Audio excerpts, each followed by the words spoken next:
안녕하세요. 저는 지금부터 늘 간섭과 잔소리를 하는 시누이와 돈 쓰는 것에 벌벌 떠는 시아버지, 그런데 이런 데에는 엄청난 비밀이 있었는데요. 지금부터 저희 사는 얘기를 해볼게요. 그리고 결론부터 말하자면 끝내는 남편이 자기 아버지를 버리더군요. 남편이 이렇게까지 선택을 하게 된 것에는 저만 모르는 비밀이 숨겨져 있었습니다. 저라도 남편 입장이었으면 정말 그런 선택을 하지 않았을까 싶습니다. 그동안 잘 버텨온 것이 용하더군요. 남편은 이제 또 다른 인생을 살기 위해 많은 변화의 시기를 겪고 있습니다. 지금은 남편과 다시 연애때로 돌아간 것 같습니다. 아픔을 겪고 나서 그런지 다시 설렘도 있고 앞으로의 삶도 기대가 됩니다. 저희는 만남도 남들과 다르게 예사롭지 않게 만났는데 결혼해서 사는 것도 순탄치가 않았네요. 저희는 사내 커플이었습니다. 남편의 첫인상은 참 강했어요. 누가 보면 이제 막 출소한 사람처럼 보였으니까요. 외모를 비하하는 스타일은 아니지만 살짝 남편의 첫인상은 짧은 스포츠 머리에 피부는 검은색에다 몸은 운동을 했는지 울그락불그락 하더군요. 여기에 말투가 영화에서나 나올 법한 조폭들의 말투였는데 살짝 무섭다는 생각까지 드는 사람이었지요. 남편은 저보다 3살 어리고 지방에서 일을 하다 도시로 이사를 하면서 일자리를 알아보았는데 일자리 구하기가 어려워 잠깐 배달 알바를 했었는데 이러다 계속 배달 알바만 하겠다 싶어서 일단 하던 알바 그만두고 여기저기 구직 신청해놓고 기다리고 있다가 운 좋게도 저희 회사에 어렵게 취직을 했다고 하더군요. 남편은 영업 쪽에 일을 맡게 되었는데 자신을 소개할 때 그러더군요. 자신의 외모 때문에 사람들이 처음부터 반감을 가지는데 어렵게 구한 직장인 만큼 최선을 다하겠다고 회식 때 자기소개를 그렇게 하더라고요. 그런데 생긴 외모와 다르게 쑥스러워하면서 얼굴이 홍방보가 되었는데 나름 그 모습이 저에게는 좋은 느낌이었어요. 전혀 긴장하지 않을 것 같은 외모로 벌벌 떠는 모습을 보니 순수해 보였어요. 도시 남자들에게 보기 드문 모습이었어요. 어찌 보면 콩깍지가 그때부터 씌어지게 되었나 보네요. 저희는 회식을 잘 마치고 다들 파하는 분위기여서 저도 주섬주섬 옷을 입고 있는데 사장님이 잠깐만 얘기를 하자고 자기 옆으로 오라고 하더군요. 원래 저희 사장이 술을 안 먹을 땐 멀쩡하고 직원들 잘 챙기는데 주사가 아주 못된 버릇이 있어서 밥만 먹고 가는 직원도 있고 이런 분들은 경력이 찬 분들이라 가도 말이 없죠. 그러나 저처럼 말단 직원은 윗 상사들의 눈치도 봐야 하고 사장 눈치도 봐야 하니 밥만 먹고 일어날 수 있는 자리가 아니다 보니 어느 정도 분위기 맞추다 일어나거나 사장이 취했다 싶으면 몰래 도망을 가기도 했어요. 그런데 그날따라 사장이 평소보다 많이 취해서는 저를 부르는 겁니다. 저는 못 들은 척하고 그냥 옷을 입고 나가려고 하는데 아주 큰 소리로 저를 부르더군요. 그 상황에서 그냥 나갈 수 없어 일단 사장님 옆에 앉긴 했어요.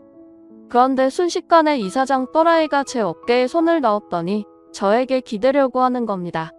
순간 저는 사장의 손을 떼어내려고 했는데 이놈이 술에 취하니까 손 힘이 어찌나 센지 제 어깨를 더 힘주어 잡더군요. 그때 신입이었던 저희 남편이 사장의 손을 잡아 비틀어 버렸어요. 다들 놀라서 어쩔 줄 몰라 하더군요. 사장도 어안이 벙벙한지 가만히 있더라고요. 남편이 사장한테 한마디 날렸어요. 이딴 식으로 직원을 대하는 건 아니지 않습니까? 사장이라 이 정도로 끝내는 겁니다. 하고 저를 일어나라는 눈빛을 보내더니 나가자고 하더군요. 그때 또 한 번 멋짐을 봤네요. 한 번도 느껴보지 못한 남자의 모습이었습니다. 솔직히 저희 남자 직원들은 사장 눈치 보느라 이런 모습은커녕 오히려 대략 빨리 비유 맞추고 끝내고 가자 라는 식으로 저희를 마치 술집 여자처럼 대했거든요. 직장 내의 성희롱 정말 언제쯤 끝나나 했는데 저희 남편이 그때 완전 끝을 내줬어요. 그날따라 많이 놀라고 기분 더럽고 일을 그만둬야 하나 싶었는데 그때 남편의 도움으로 마음을 다시 다스릴 수 있었죠. 예전부터 퇴사 고민 안 했던 건 아니에요. 그런데 친구들 얘기를 들어보면 다른 곳도 여기저기 알려지지 않아서 그렇지 여자가 회사 생활하기 힘든 곳 많다고 하더라고요.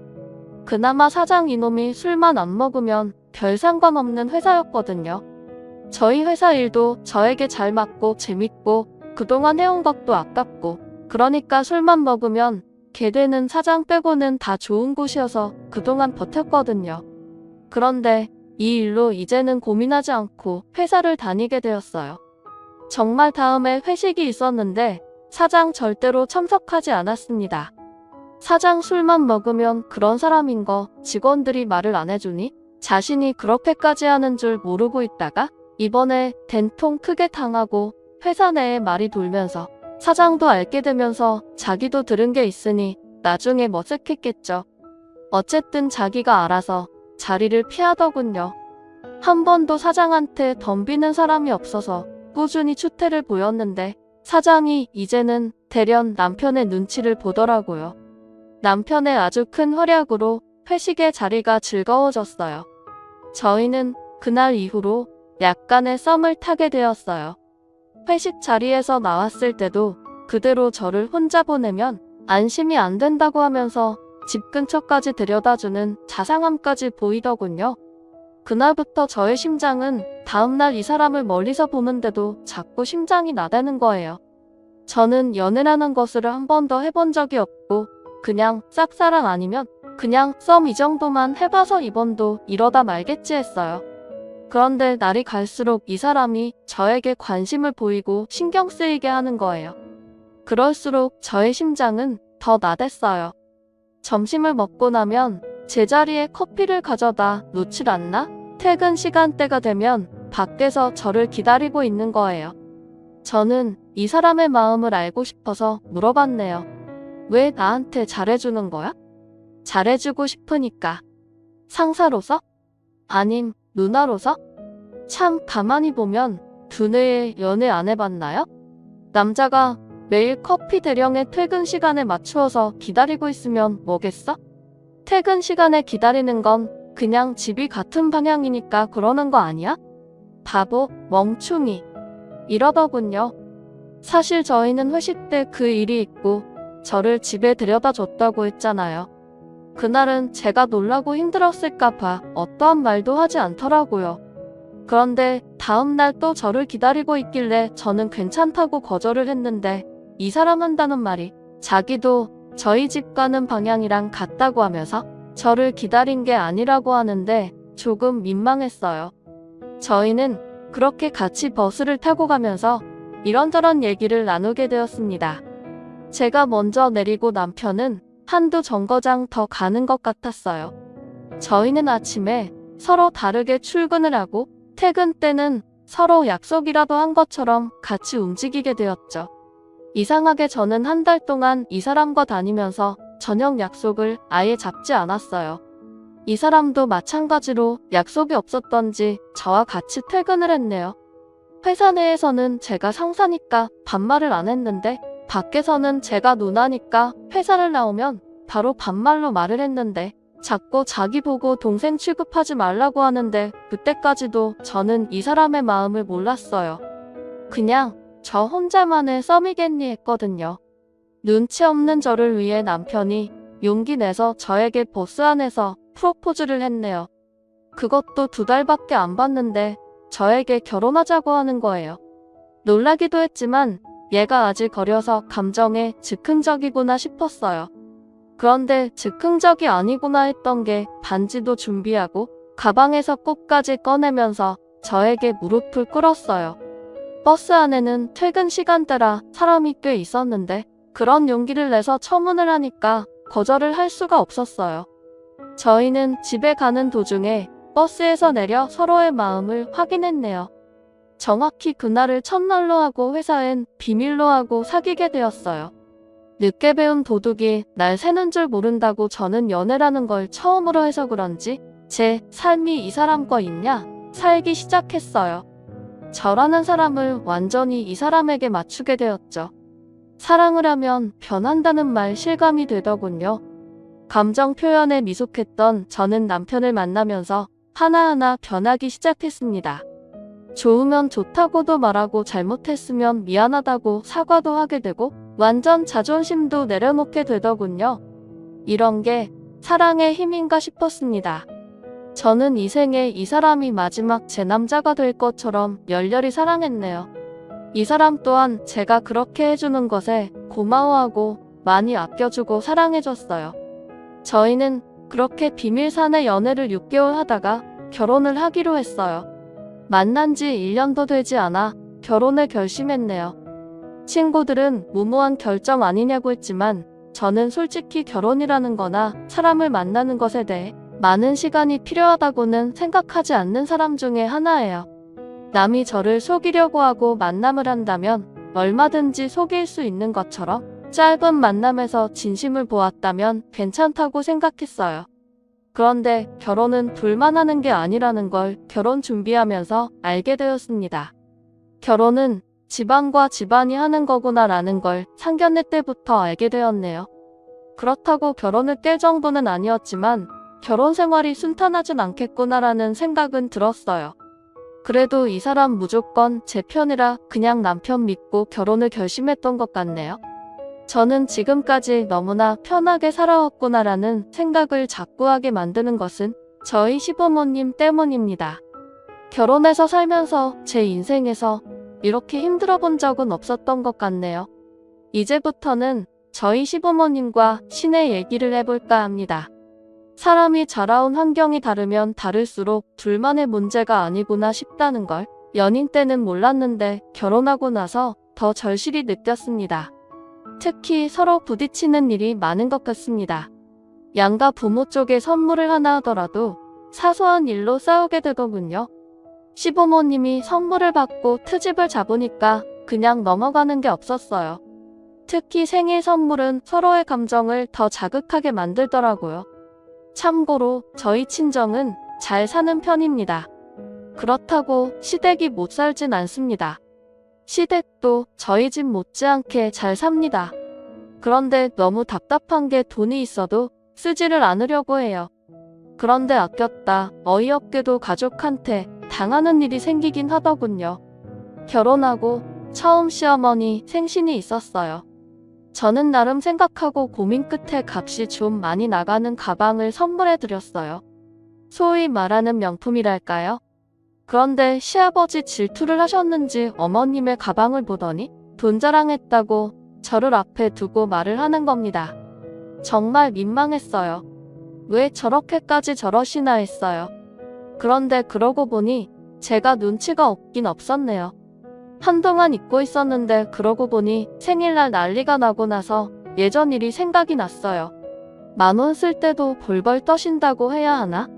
한 번은 결혼 전에 저하고 신랑 그리고 예비 시어머니 이렇게 다 같이 바람을 쐬러 갔다가 저희가 통 크게 식사 대접하고 가다가 마침 재래시장이 있어서 거기 둘러서 물건을 사기로 하면서 일어난 일이 있었는데 그때 일이 생각났어요. 그런데 어머님과 아버님이 거기서 대판 싸우게 됐네요. 어머님이 필요한 게 있다고 물건을 집어들었는데 아버님은 쓸데없이 자꾸 산다고 어머님이 사려고 한 것을 자꾸 내려놓는 거예요. 저는 아버님이 왜 저러나 싶었습니다. 어머님이 본인 거 사는 것도 아니고 가족들 먹일 재료들 사는데 왜 저렇게까지 할까 싶었죠. 어머님도 참다 터지고 말았어요. 저 보기 민망했던지 사시려고 했던 고사리를 푸대채 시아버지를 향해 던져버렸어요. 푸대가 터지면서 고사리 뭉탱이가 여기저기 떨어지고 그때 일을 생각하면 참 기가 막히네요. 결국 그 고사리 제가 계산하니까 시아버지 아무 말 안 하더군요. 제가 그날 시어머니 필요한 거 이것저것 다 사드렸어요. 시아버지 입에 귀에 걸리더군요. 아니 시아버지 돈이 없는 것도 아닌데 왜 쓰질 못하는지 답답하셨어요. 그리고 더 기가 막힌 것은 간 김에 회도 먹고 가자고 해서 회를 먹기 위해 생선을 고르고 있는데 이건 얼마냐 저건 얼마냐 결국 비싸다고 흔적만 30분 넘게 하시더니 어이없게도 그냥 가자고 해서 그냥 왔습니다. 정말 입이 다물어지지가 않았어요. 너무 창피하고 사장님께 죄송하더라고요. 그 이후로는 절대로 결혼 전에 어디 모셔가지 않았습니다. 그때 제대로 딘 거죠. 그리고 상견례 때도 생각이 나서 이것도 말해야겠네요. 저희 아버지는 예전에 땅으로 돈 좀 버셨어요. 여기저기 투자한 것이 대박이 나시면서 건물도 몇 개 가지고 있습니다. 그런데 이런 것까지는 남편한테 말하지 않았어요. 괜히 자랑 같기도 하고 남편 기죽이기 싫어서 말하지 않았습니다. 저희 친정과 시댁 비교하자면 시댁이 훨씬 저희 집보다 기울거든요.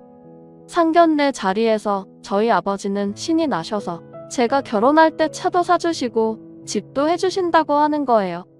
시아버지 그 말 듣고 완전 기둥뿌리 뽑아서 시집 보낼 생각이냐고 하더군요. 그러자 저희 아버지 그냥 제가 좋아서 그런 겁니다 하더군요.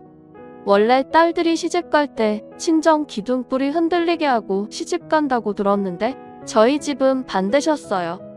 그런데 저한테 그 정도 해준다고 친정이 크게 어려워지는 정도는 아닌데 시아버지 저희 친정의 재산의 정도를 모르시니까 그런 말을 하더군요. 그리고 저희 친정아버지가 집까지 해준다고 하니까 자존심이 상하셨나 봐요.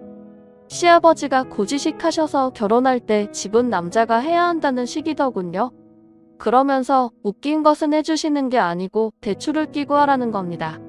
그럼 그게 남편이 해오는 것이 아니고 그냥 같이 장만하는 거잖아요. 그래도 시아버지는 이런 것도 아들이 벌어서 갚는 거니까 해가는 거라는 식의 말이었어요. 솔직히 결혼해서 대출이 있는데 부부가 내 집 하면서 누가 따로 계산하면서 살겠어요.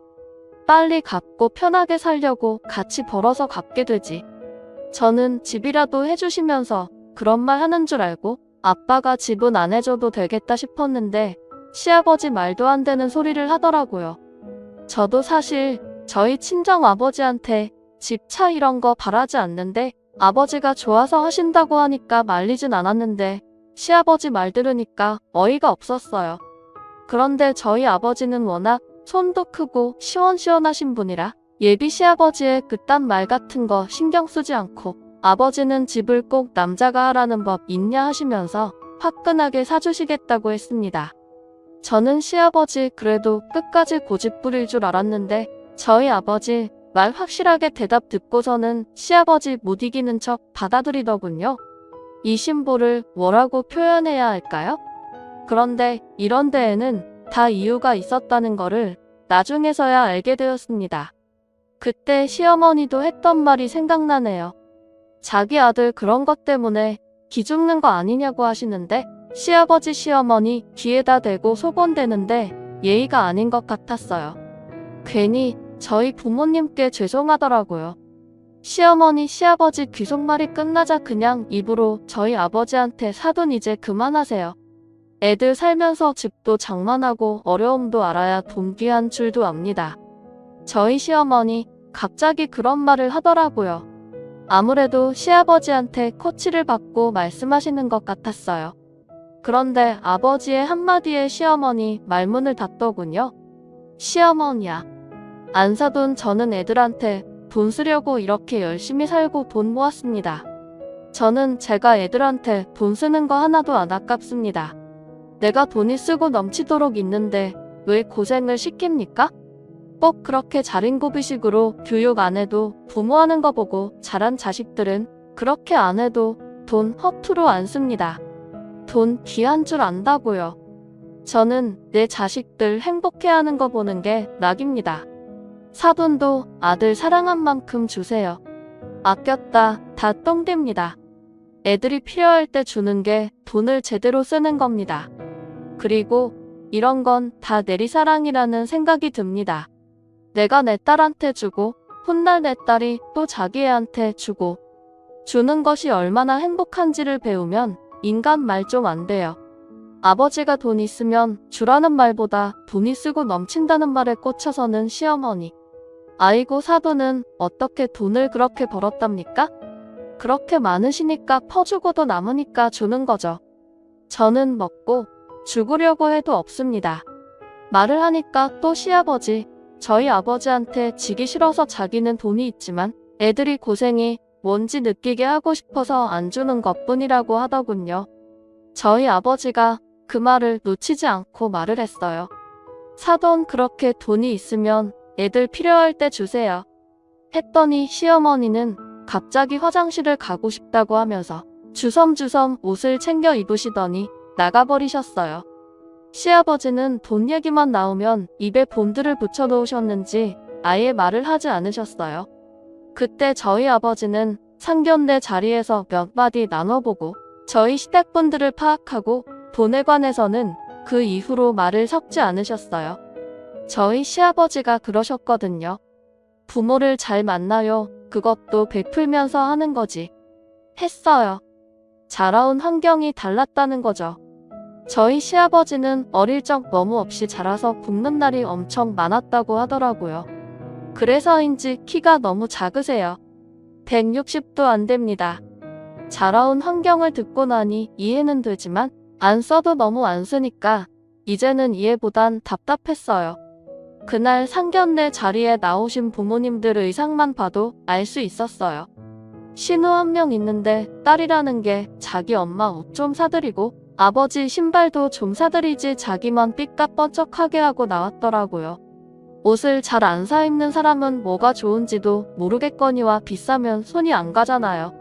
분명 예비 남편이 일주일 전에 옷 사 입고 나오시라고 돈을 들었다고 했어요. 그런데 제가 봤을 때는 아무래도 그 돈을 신우이한테 드린 것 같았어요. 나중에 다시 확인해보니 아니나 다를까 정말 그 돈을 신우이한테 부모님 모시고 백화점 가서 옷 사드리라고 돈을 들었다는 거예요. 그 돈을 세상에 지 몸에 쳐바르고 나왔더라고요.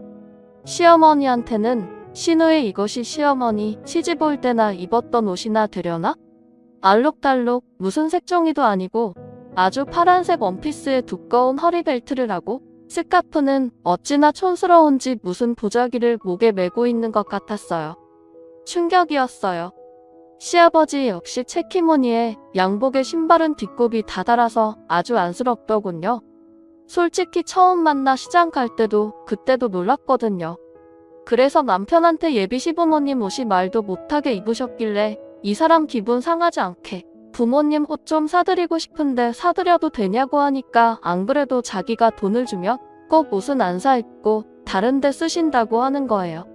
그래서 이번에 상견례 때는 입고 나올 옷은 그냥 직접 사드리라고 어른들은 자기한테 쓰는 건 잘 못 사니까 직접 사드리라고 했더니 그래야겠다고 했거든요.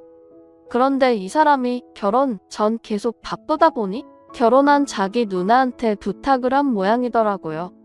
진짜 화가 나는 게 신우의 자기 식구들은 깔끔하게 심해부는 어디 선보러 나가는 것처럼 하고 나오고 신우의 역시 자기가 상견례 하는 줄 아나 봐요. 하얀 드레스 같은 옷을 입고 나왔더라고요. 아직 식도 못 올리고 결혼해서 산다고 들었는데 이런 자리가 새로웠던지 둘 다 기분 내고 왔더라고요. 5살 아이 하나 있는데 그 애도 머리에서 발끝까지 다 값비싼 브랜드로 입혔더군요. 저는 아직 애는 낳지 않았지만 어떻게 지 식구 챙기면서 부모님 생각 들지 않았을까요? 신우애 하는 거 보니까 만만치 않겠다 싶었어요. 저는 신우애 하는 꼬락서니 보고 생각에 잠겨있는 동안 시아버지랑 저희 아버지랑 얘기가 길어지는 거예요. 얘기 즉슨 저희 시아버지 저희 아버지보다 5살 많으신데 엄청 고지식하고 꽉 막힌 분인데 거기에다 자기 자식들한테 바라기는 엄청 바라시는 분이세요. 그날 아버지는 시아버지를 파악하고 이상한 노인네 바라보듯이 하면서 한 소리 했어요. 돈도 머리를 쓰고 몸을 써야 재산이 늘어나는 겁니다. 집안에 금은 뭐하고 있으면 뭐합니까? 가져다 팔아서 이익을 남기고 또 다른 걸 사서 또 팔아서 이익을 남기고 해야 하는 거지. 내 거다하고 내 주머니에 두고 만지작거린다고 그게 불안하나요? 사돈 자식들도 다 압니다. 저는 저희 아버지가 현명하셔서 저에게 아주 큰 돈은 아니었지만 제가 비비고 올라설 수 있는 작은 마흔 원덕을 만들어주셨습니다. 저도 처음부터 부자도 아니었고 그렇다고 아는 재산을 상속받은 것도 아니었어요. 아버지가 나중에 저에게 물려주신 것은 제가 벌어서 저희 부모님이 하시고 계신 거에 투자를 해서 이득을 본 겁니다. 그리고 저희 아버지부터 부모의 사랑이 뭔지를 제대로 아신 거죠. 이렇게 말하니까 사랑은 돈이라고 생각하실 수도 있지만 제 말은 그 사랑 돈이든 뭐든 줄 수 있을 때 주시라는 겁니다.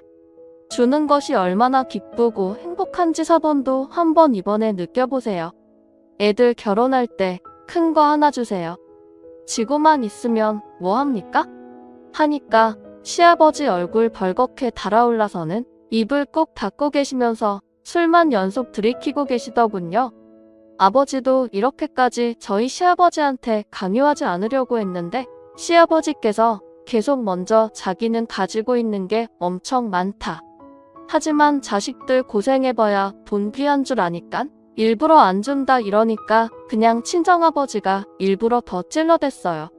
그런데 긴 침묵을 떼고 하신 소리가 너희들 나한테 바라지 마라. 난 내 엄마랑 나 먹고 살다 죽을 정도의 돈밖에 없다. 절대로 돈 못 주니깐 바라지 마라 하시는데 꼭 저희가 돈 달라고 하는 것 같았어요. 그래서 제가 걱정 마세요. 지금 못 주시면 나중에 주실 수 있을 때 주세요. 그렇다고 꼭 달라는 소리 아니에요. 주신다면 감사하게 받겠다는 거예요. 했더니 시댁 쪽의 시누이 그리고 시아버지 표정이 어이없다는 표정이었고 화장실에 갔던 시어머니 들어오시면서 저의 말을 듣고 너 아직 결혼도 하기 전에 너무 나서는 거 아니냐? 말을 당차게 하네. 너 설마 할 말 다 하는 성격이냐? 난 그 꼴 못 본다. 사돈도 알아두세요. 저는 또박또박 말 듣고 하는 며느리 가만 안 두려고요. 하면서 그 자리에서 기선제압을 하더군요. 저희 엄마 그런 말까지 듣고 가만히 안 있죠. 저희 엄마가 곱상하게 생겨서 말 한마디 안 하고 있으니까 숙맥이라고 생각하셨던 것 같아요. 엄마가 드디어 입을 여졌어요. 저희가 더 긴장되더군요. 아, 그러세요? 저도 사위가 내 딸한테 못하고 저희들 말에 또박또박 말 대꾸라도 하면 저도 가만 안 둘 겁니다. 알아두세요. 여자만 며느리 노릇 하라는 법 없지 않습니까? 그리고 시대가 변했는데 여자가 결혼하면 시댁 집안에 맞춰야 한다 이런 고리타분한 말 하지 마세요. 사돈이 며느리였듯이 저도 사위였습니다. 우린 애들이 서로 좋다고 해서 결혼한다고 해서 한 가정을 새롭게 이쁘게 지혜롭게 꾸며 나갈 수 있도록 지지해주는 것이지 배나라 간나라 하면서 참견하고 심판하고 결정해주는 사람들이 아니라는 걸 꼭 알고 계셨으면 합니다. 사돈이 내 딸을 가족들의 밥이나 하고 집안에 청소나 하는 그런 취급하시면 저도 매주 사이 불러서 저희 집 밥하고 청소시키렵니다. 서로 지킬 것은 지켜가며 가족이 서로 도와가며 살아야지 한 사람만 희생자가 되지 않는 그런 가정을 만들어주셨으면 합니다. 이것 또한 부모가 하기 나름이기 때문에 말하는 거예요. 말하자 시어머니 저희 엄마의 말에 말문이 막혔는지 어떠한 말도 못하고 참나 한 소리하고 시아버지만 하셨어요. 시부모님들이 아무 말 못하고 있으니까 갑자기 시누이 이것이 어른들 얘기에 끼어들어 그럼 그렇게 귀한 공주 같은 딸을 모시고 살지 왜 시집을 보냅니까 하더군요. 이럴 줄 알고 준비했는지 저희 엄마 시누이를 향해 바로 치고 들어가더군요. 여자가 꼭 가정일을 다 도맡아서 하라는 법이 있나요? 사돈도 결혼해서 애까지 키우고 있으니까 더 잘 알겠네. 요즘은 맞벌이도 많고 하는데 왜 이렇게 여자는 밥하고 빨래하고 집안일하고 밖에 나가 일도 하고 남자는 일만 하고 들어와 차려진 밥 먹고 TV 보면서 쉬고 있어야죠? 했어요. 그러자 시누이 말 못하고 있는데 시어머니 이 말에 자신이 그러고 있는 거 알아준 것 같다. 속이 시원했는지 갑자기 돌변해서는 엄마 말에 맞장구를 쳤어요. 맞아요. 왜 여자만 같이 일하고도 밥하고 살림하고 애 보고 아이고 사돈이 내 속을 알아주네. 당신 잘 들었지? 우리 집 얘기를 하고 있잖아. 시어머니 너무 웃겼어요. 시어머니 아까 당신이 했던 말 다 잊어버리고 갑자기 저희 엄마랑 하나가 되어 신이 나서 좋아라 하셨어요. 그런 모습에 시아버지 줏대를 바로잡아 뭐야 당신 어느 편이야? 하셨어요. 시어머니 어이없는지 뭐 편이 어딨어. 나도 이제 나 혼자 다 안 할 거야. 내가 바보 멍충이처럼 헛살았어. 내가 당신보다 어리고 며느리 엄마하고 동갑인디. 지금 눈이 있으면 보라고. 내가 훨씬 언니 같잖아. 여자는 남편에 따라 다르다더니 사돈 보니까 알겠네. 우리도 돈이라면 없는 집도 아닌데 돈 있으면 모래 쓰지를 못하게 하는데. 내가 헛살았어. 내가 한순간에 잘못된 선택을 했어. 그게 뭐가 죄라고. 어리석었어. 이제 나도 아무것도 안 할 거니까 밥도 당신이 차려 먹고 청소도 당신이 하셔. 하자 시아버지. 이놈의 옆엔 내가 지금 여기가 어디라고. 미쳤어? 이제 늙으니까 되는 게 없냐? 그래, 없다. 너 같은 인간 만나서 내가 지금 이 모습이며 이모비우 이게 뭐야? 사돈 양반하는 거 발가락 때만큼이라도 따라가봐. 행여나 바느라 어떻게 될까봐 아끼는 거. 너는 나 밥 먹는데 반찬 하나라도 얹어줘봤냐? 해준 밥도 트집 잡기 바쁘지. 라고 하자 갑자기 시아버지 식탁을 탁 하고 내리쳤어요. 저희는 두 분이 싸우시고 있어서 그냥 다들 아무 말 안 하고 지켜보고 있었는데 시아버지 민망했던 모양이에요. 저희 친정아버지와 비교질을 당하니까 화가 엄청 나셨어요. 그래서 그때 상견례 자리가 싸움하는 자리가 되는 바람에 혼수 이런 거 말도 꺼내지 못하고 그냥 돌아왔네요. 신우 이것도 돈 얘기 나올 때 시아버지 저희 남편한테 한 푼도 못 준다고 할 땐 아무 소리 안 하고 미소만 짓고 있더니 집안일 다 같이 하라는 저희 친정엄마 말에 발끈했던 그 모습이 아직도 선하네요. 어쨌든 상견례 자리에서 그 난리가 나고 나선 그 이후에 서로 만나는 일을 최대한 피했습니다. 만나기만 하면 저희 시부모님들께서 싸우셨어요. 그렇게 저희는 어렵게 우여곡절 끝에 결혼을 했습니다. 다행히 엄마나 아버지가 결혼해서 어떻게 살아야 한다는 말을 언급해서 그런지 시어머니 저를 일방적으로 시키지 않고 아들을 더 시키고 시간이 가면서 아버님도 자연스럽게 한 가지씩 생활 습관이 바뀌기 시작했어요. 그래서 저희 시댁은 저희 부모님 때문에 어느 순간 여자, 남자, 며느리, 딸 이런 거 사라지게 되었는데 신우 이것이 바뀌지 않고 자꾸 잔소리를 해댔어요. 걸빗하며 시댁에 와서는 일 같지 않은 일로 트집을 잡았죠. 쉬는 날이면 자꾸 저를 시댁에 불러서 일을 시켜서 일을 잘했네 못했네 평가하고 비교하고 자기 친구들 옳게도 부잣집 여자인데 못하는 게 없다고 하면서 요즘은 되려 잘 사는 여자애들이 잘하는 게 더 많다고 하는 겁니다. 정말 시어머니도 안 하는 잔소리를 신우가 하니까 미워서 저를 시댁에 부를 때 핑계를 대고 안 간 적도 있었는데 그것도 너무 써먹으니까 안 통해서 그냥 있는 그대로 솔직하게 안 간다고 했어요.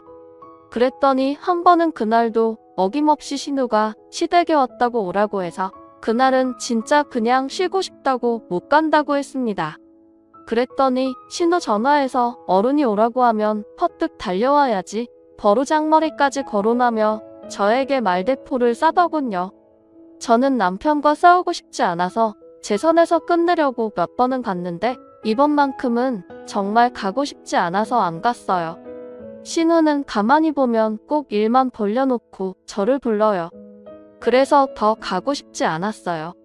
신우 보면 뭘 그리도 저를 잡으려고 기선제압에 나서는지 이해가 안 돼요. 저를 잡아놓고 뭐 하려고 하는지. 그런데 가만히 시간을 가지고 보니 자기들은 왕대접 받고 저는 시댁 식구들 뒤치다거리로 시키려고 하더군요.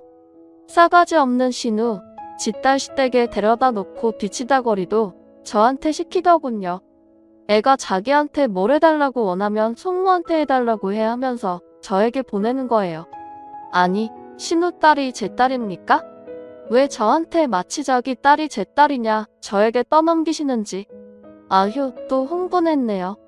그래서 이번엔 그냥 무시했어요. 그랬더니 신우 이것이 저희 집으로 반찬거리 만들 재료를 가지고 쳐들어왔어요. 황당했습니다. 시어머니가 급하게 모임을 간다고 신우한테 부탁을 했나봐요. 그런데 신우 어머니한테 돈까지 받아서 자기 거 반찬까지 하는데 하다가 갑자기 며느리가 있는데 왜 내가 해야 하나라는 생각이 들었다네요. 아니 시어머니 반찬 만들면서 자기 반찬 더 보태서 만드는데 말입니다. 뭐가 그리 억울한지 그걸 다 싸매고 왔더라고요. 저는 못하니까 가지고 당장 나가라고 했어요. 그랬더니 신우 이것이 욕을 하고 달려들면서 제 옷을 잡아당기길래 저도 옷 똑같이 잡아당기면서 싸우게 되었습니다. 이것이 먼저 제 머리를 치길래 저도 똑같이 쳤어요. 맞고 있으라는 법 없잖아요. 저는 성질의 대문을 활짝 열어 제치고 그 반찬 재료들 죄다 현관 밖으로 던져버렸어요. 밖에는 시금치며 콩이며 멸치 아주 난리가 아니었어요. 그렇게 하고 나서 한 소리 했죠. 나한테 한 번만 더 이딴 식으로 걸고 넘어지면 가만히 두지 않겠다고 하니까 주섬주섬 지 가방 챙겨 들고 나가더군요. 저는 신우 2년 나가자마자 문 걸어 잠갔어요. 화가 삭혀지지가 않아 냉장고에 있는 맥주 한 잔 했더니 그제서야 진정이 되더군요. 이제는 가만히 있지 않으려고 했습니다. 그날이 신우와 싸움이 처음이자 마지막 싸움이고 그날이 마지막으로 본 날이기도 했네요. 그리고 시댁에선 저희 둘이 싸운 걸 말하지 않았는지 아무 말 없더군요. 아무래도 신우 저한테 맞은 거 말하기 쪽팔렸는지 말 안 했던가 보더군요.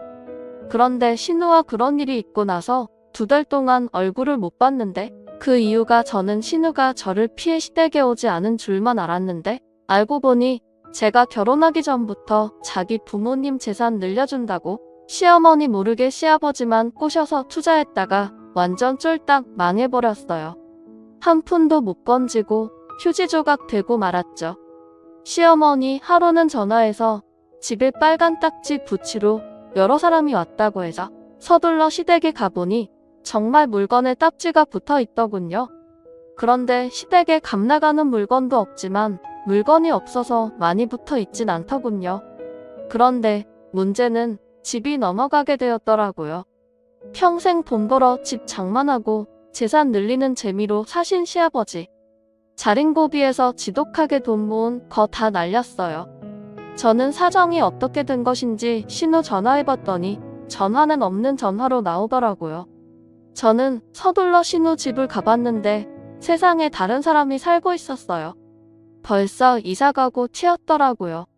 그런데 아버님 그 난리가 났을 땐 가만히 계시더니 신우가 사라졌다는 말에 아버님 죽는다고 농협까지 먹으려고 한 거 다행히 어머님이 보셔서 천만다행 별일 없었습니다.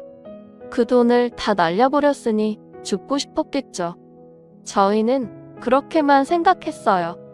그래서 시어머니는 저희 아버지가 사정을 들으시고 도움을 드려 자그마한 집을 구해드렸어요. 그런데 시아버지는 얄미운 시누이를 찾겠다고 집을 나가셨어요. 시어머니는 시아버지 성격을 알기 때문에 내버려 두시더군요. 오히려 집에 가만히 있으면 폐인된다고 나가시게 두라고 해서 저희도 신경 쓰지 않고 살았는데 더 나중에 어머님한테서 더 기가 막힌 얘기를 들었어요. 시어머니 상견례 자리에서 말하려다 아는 말이 뭔지 내내 궁금했는데 나중에 알고 너무 마음이 아팠어요. 사실 남편과 신우는 남남이라는 거예요. 아버님은 신우를 데리고 그리고 어머님은 제 남편을 데리고 재혼을 하신 거래요. 어머님은 남편이 뱃속에 있을 때 사고로 남편의 친아버지가 사고로 돌아가셨다고 해요. 애 낳고 혼자서 살다가 남편이 3살이 되었을 때 재혼을 했다고 합니다. 그래서 시집살이를 엄청 당하고 살아도 또다시 자식한테 아버지 없는 자리 만들어주지 않으려고 힘들어도 참고 숨죽이고 할 말 못하고 죄인처럼 살아오셨다고 하더라고요. 옛날 부모님 세대에는 다들 그러셨다고 얘기는 들었지만 저희 시어머니가 그런 분인 줄은 몰랐네요. 어렵게 비밀을 말해주더라고요. 사실 남편도 신우도 몰랐던 일인데 저희 결혼식 2달 남겨두고 갑자기 시아버지가 자식들한테 고백을 하자고 해서 알려줬다고 합니다. 그 말을 들으면서도 이상하다 생각했는데 더 기가 막힌 일이 생겼어요. 너무 어처구니 없는데 그렇게 나간 시아버지가 세상에 사람을 사서 딸하고 작정하고 일을 꾸민 거였어요. 친자식인 자기 딸한테만 재산을 주려고 일을 꾸몄더라고요. 다 빼돌려놓고 사기를 치려고 했다군요. 농약 사건도 다 쇼였던 거죠. 그런데 여기서 더 기가 막힌 것은 그 딸이 모든 것을 다 챙기고 진짜로 아버지를 버려두고 도망을 가버린 겁니다. 드라마에서나 나올 법한 얘기 아닌가요? 한순간에 낙동강오리가 된 시아버지, 이 사실이 알려질까봐 집을 나간 것더라고요. 사실이 밝혀지는 건 시간 문제였으니까요. 남편이 아무리 봐도 사건 터지고 일 돌아가는 게 미심쩍어서 저희 아버지 도움받아 여기저기 알아보았는데 이런 엄청난 일을 벌였더라고요. 남편은 얼마나 화났으면 몇십 년을 아버지로 알고 지냈는데 이런 사기를 친 것을 알고 한순간에 모든 것을 내려놓더라고요. 그래서 남편은 나쁜 아버지를 버리고 인간 같지도 않은 가짜 누나도 버렸습니다. 지금은 오히려 되려 더 행복한 것 같아요. 저희 아버지께서 저희 남편을 말없이 꼭 안아주시면서 등을 쓸어 내려주시더군요. 저희는 이제부터 새롭게 다시 가족이 되어서 다시 시작하고 있습니다. 거짓으로 시작한 거짓 사랑 끝내는데 참 오래 걸린 것 같아요. 한편으로는 차라리 너무 잘된 일이 아닌가 싶습니다. 이제부터는 저희 남편이랑 시어머니 꽃길만 걷게 해주고 싶어요. 다음 사연입니다. 안녕하세요. 가족일이라 어디서 터놓고 얘기하기도 부끄러워서 답답한 마음 좀 터놓고 다른 분들 얘기도 듣고 싶어서 이렇게 했습니다. 전 남자친구와 결혼 전제로 교제를 시작했고 양가에도 결혼에 대해 미리 알렸고 허락도 받았습니다. 원래대로라면 19년 가을에 상견례를 하고 20년 봄에 결혼해야 했었죠. 제 위로 언니가 있는데 집에 알릴 당시에 언니에겐 남자친구도 없었고 언니는 결혼 자체에 생각이 없다고 했습니다. 언니보다 먼저 결혼해도 상관없다고 언니 부모님의 허락을 받았고 결혼 계획 또한 양가 집안에 다 알린 상태라 시일이 가까워지면서 5월 단위까지는 결정된 상태입니다. 날짜 조율해서 진행하기로 했습니다. 우리 집에 인사를 드리러 가기 2주 전 갑자기 언니가 남자친구를 집에 데려와서 인사를 드리더라고요. 저는 언니가 인사드리는 하루 전날 얘기를 들었고 언니에게 정식으로 인사드리는 거냐? 결혼은 언제 할 생각이냐? 내가 결혼 준비하고 계획 세우고 그러고 있는데 언니 나랑 날짜 겹쳐서 준비하려고 하는 거냐? 등등 다 따져 물었고 돌아오는 대답은 정식으로 인사드리는 것이 아니 그저 양가에 이런 사람과 교제한다고 알리는 것뿐이다. 그저 가벼운 인사드리는 거다였습니다. 사족을 붙이자면 이 인사드리는 것에도 잡음이 있었습니다. 남자 데려와서는 약속 시간보다 2시간 늦게 도착해 부모님께서 그 시간 내내 기다리셨고 와서 1시간 있다가 갔으면서 남자 집은 전날 그 지역으로 미리 출발하고 식사 준비도 돕고 가서 4시간에서 5시간 이상 있다 왔습니다. 우리 집을 무시하는 거다 난 이해가 가지 않는다고 했지만 부모님께서는 더 큰 소리가 나는 걸 원치 않으셔서 앞으로의 행동을 지켜보신다며 덮고 가자고 잘 달래셨습니다. 본론으로 돌아와서 그렇게 인사드리더니 갑자기 결혼하겠답니다. 그것도 제가 점 찍어놓은 날에 말이죠. 언니의 말에 부모님도 당황하셨고 왜 그리 급하게 가냐 하시면서 한 해 더 늦게 하자 아니면 가을에 하자 하고 중재안을 내놓으셨지만 언니는 다 거절했고 꼭 봄에 해야겠답니다. 타협점이 보이지 않자 남자친구와 상명 끝에 우리가 가을에 하는 거로 양보했습니다. 언니는 봄에 하고요. 그렇게 저희 커플이 양보하자 기다렸다는 듯이 칼같이 날짜 잡고 상견례를 하고 준비 딱딱 하더라고요. 그 기간 고맙다 미안하다는 그 어떤 말 한마디도 듣지 못했습니다. 저보고 드레스 같이 봐달라고 날짜까지 알려줘 놓고 연락이 없어 다시 연락해 알고 보니 이미 다녀온 상태더라고요. 청첩장까지 다 돌렸지만 감기 사태 때문에 결국 언니 결혼식은 늦봄으로 늦추었습니다. 이것도 가을에 제가 받아놓은 그 달로 또 옮긴다고 해서 집안이 한 번 더 뒤집혔는데 부모님께서 그만 좀 뺏으라고 그날 안 된다고 여름 오기 전으로 날 잡고 감기가 끝나지 않는다며 가족들만 모여서 그렇게 하자고 주장하셔서 그리 결정되었습니다. 현재는 신혼집에 둘이 같이 사는 상태입니다. 혼인신고 여부는 모릅니다. 후에 생각해보니 아마 결혼준비 자금 때문에 그리 서둘렀던 게 아닐까 하는 의심이 들긴 하더라고요. 저희는 양가 도움 없이 저희 힘으로 다 하기로 했지만 언니네는 상대적으로 금전적인 부분에서 부족해 양가의 도움이 필요한 상황이니 아마 저희가 먼저 하면 그런 면으로 비교가 돼 지원을 덜 받던지 눈치 보이게 되는 상황이 되니 그리 기를 쓰고 먼저 하려던 게 아닐까 싶긴 하더라고요. 사실 저랑 제 남자친구가 결혼을 미리 준비하고 계획했던 큰 이유가 하나 있는데 남자친구가 외동아들인데 부모님께서 건강이 좋지 못하십니다. 일상생활하는 데는 큰 무리는 없으셨지만요. 그러다가 감기 터질 때쯤 어머님께서 쓰러지셨고 현재 병원에 입원 중이시나 담당 의사가 앞으로 길어야 3개월에서 4개월이라고 진단 내린 상태입니다. 당장 내일 더 아파하셔도 이상하지 않은 상태라고 합니다. 감기와 어머님 건강 때문에 가을에 하려고 했던 결혼 준비 자체도 아예 중단되었고 언제 하게 될지 가늠조차 되지 않습니다. 함께 나눌 형제도 없어 혼자 그 모든 짐을 떠안고 힘들어하는 남자친구는 지금 현실 자체를 버티는 것도 힘겨워하고 있고 결혼식도 보여드리지 못하고 그리 손주 보고 싶어 하셨는데 손주도 못 보여드리는 그런 상황에 너무 죄송스러워합니다. 물론 저도 마찬가지고요. 만약 언니가 내 결혼식 날짜를 가로채지 않았더라면 어머님께서는 결혼식에 참가하실 수 있으셨을 것이고 손주도 보셨을 수도 있을 것이고 이렇게 건강도 나빠지지 않으셨을 수도 있지 않았을까 하는 마음에 언니가 너무 밉고 속상하고 그렇더라고요. 피하지 못할 현실에 그저 그 원인을 언니에게 떠넘기고 언니 탓을 하고 싶어하는 그런 마음이려나 싶다가도 속상함과 화난 남자친구와 예비 시부모님께 죄송스러운 마음이 복잡하게 됩니다.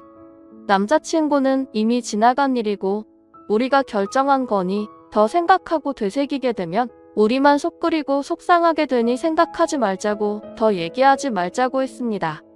언니는 결혼 준비하면서 미안하다, 고맙다 어찌한다고 하는 말은 하지도 않고 오히려 결혼 후에 남자 지역으로 가게 되니 새로 직장을 알아봐야 하는데 저희에게 취업 알선을 부탁하더라고요.